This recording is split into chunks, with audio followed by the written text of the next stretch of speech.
Iba corriendo ahí por la senda y hablaba, mira, como si estuviera sentado en la silla. Ahora ya es montañero. Ah, de Alboraya. ¿Ya te quieres ir?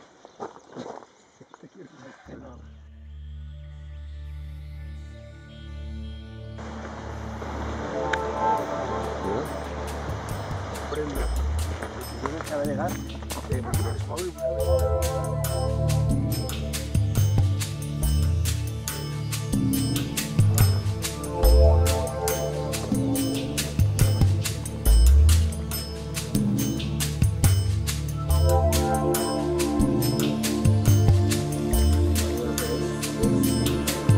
Ya veréis que ahí y él va.